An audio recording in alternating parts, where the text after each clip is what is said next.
Di tahun 1987 di Burkina Faso, suatu pagi sang presiden Thomas Sankara yang akan melakukan rapat bersama para menterinya diasasin, dibunuh dalam sebuah kudeta militer. Wakilnya yang juga sahabatnya menggantikan posisinya sebagai presiden, yaitu Blaise Compaoré. Burkina Faso adalah negara yang dulunya bernama Upper Volta, diganti namanya oleh Thomas Sankara dengan nama Burkina Faso, yang artinya The Land of Uncorruptible People, atau tanah yang rakyatnya anti korupsi. Thomas Sankara adalah pejuang pan-Amerika, seperti halnya Gaddafi yang anti-imperialis. Sankara anti-imperialis Perancis. Sahabat New Mind, kali ini kita masuk ke Afrika lagi. Benua dan banyak negaranya yang dicitrakan lemah, berpenyakit, perang saudara, bunuh-bunuhan, jahat, dan segala hal buruk ada di Afrika, dicitrakan di Afrika. Namun itu adalah propaganda, bagian dari geopolitik barat dan sekutunya memframing Afrika ke seluruh dunia. Dan kita, New Mind, tidak boleh termakan propaganda seperti beginian. Sekali lagi, kita sudah terpropaganda dengan Hollywood, dengan Tiongkok, dengan K-pop, dengan ninja, dengan bonsai, dengan anime, dan banyak hal lagi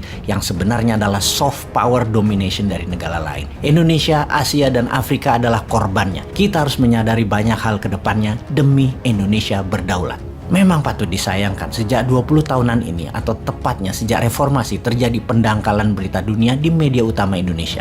Juga isinya beritanya diarahkan ke arah pandangan berita dunia tersebut supaya menguntungkan pihak tertentu. Hingga suatu saat, yaitu sekarang misalnya, generasi milenial ketika ada yang menyebut kata Francophone, bingung, benda apa itu? Ketika kita menyebut Frankafrik, apa lagi itu? Bosman pun baru terhenyak menyadari betapa pelajaran bernegara harus mulai meluas lagi demi pelajaran, di mana nanti ketika para milenial dan zilenial menjadi pemegang kekuasaan di tahun 2027 ke atas, mereka sangat mumpuni. Sampai 3 periode maunya yang sekarang menjabat terlewati karena libido berkuasa masih besar dengan melakukan perubahan konstitusi. Rencana itu bisa terjadi karena toh mendapat dukungan dari kalian semua, atau diperpanjang jabatannya. Walau keduanya diperpanjang 3 tahun atau menambah 3 tahun, New Mind tidak setuju, tapi kan kalah suara. Dan kalian mendukung perubahan konstitusi, kalian setuju semua. Lihat saja nanti tahun depan ketika konstitusi diubah, kalian tidak bisa apa-apa. Jadi mereka tambah 5 tahun lagi. Jadi ya sudah, lebih baik kita belajar bernegara dengan cepat dan mendalam. Baik, kita kembali ke Afrika membicarakan negara kedua terbesar yang menjajah Afrika yang sampai saat ini berkuasa di Afrika, yaitu Perancis. Di mana manusia seperti Thomas Sankara mau melepas dari pengaruh Perancis, dibunuh, dikudeta oleh Perancis, dan wakilnya yang menjadi penggantinya,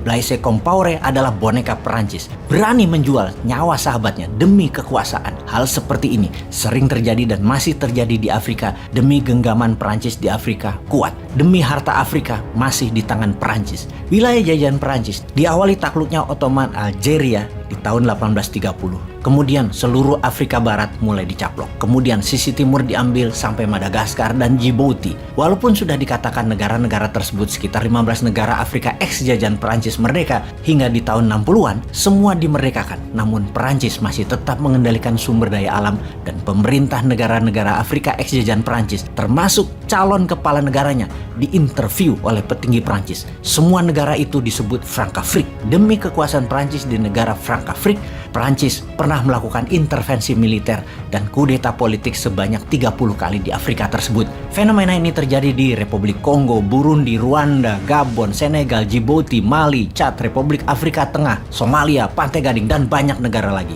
Kembali ke awal tahun 60-an, Perancis memerdekakan negara-negara jajahannya, namun tetap dalam genggaman Perancis. Hal ini didukung penuh oleh Amerika supaya negara-negara tersebut tidak jatuh ke tangan komunis. Lompat sejarah sedikit.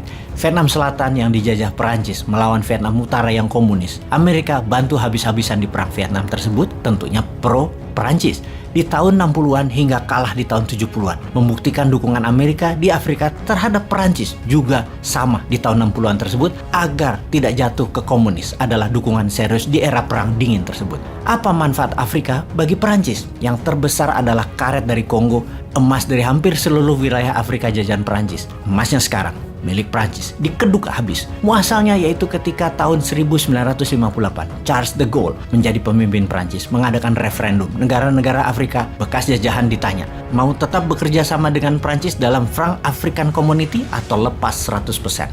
Hasilnya semua setuju kecuali Guinea Conakry dengan suara 90% menentang gabung dengan Frankafrik.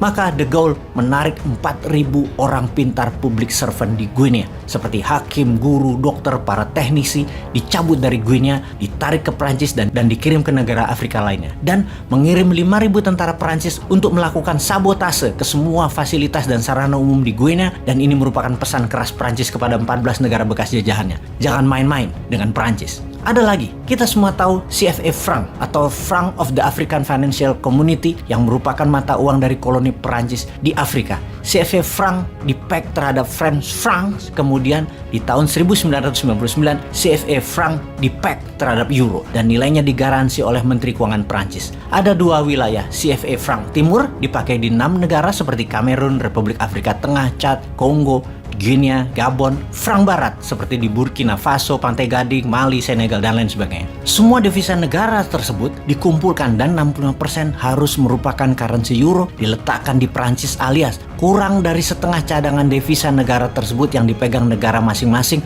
dan sehubungan dengan mencetak uang, Bank Senter Perancis harus menyetujui berdasarkan euro di tangan Perancis. Oke, sejauh ini mulai paham mengapa banyak negara Afrika tidak berdaulat. Devisanya harus mata uang negara penjajahnya. Bagi banyak negara, keterikatan dengan mata uang negara penjajah adalah penghinaan atas kedaulatan sebuah bangsa. Namun, itulah pilihan kalau memang pejabatnya bukan nasionalis, hanya pragmatis, yang penting menjabat.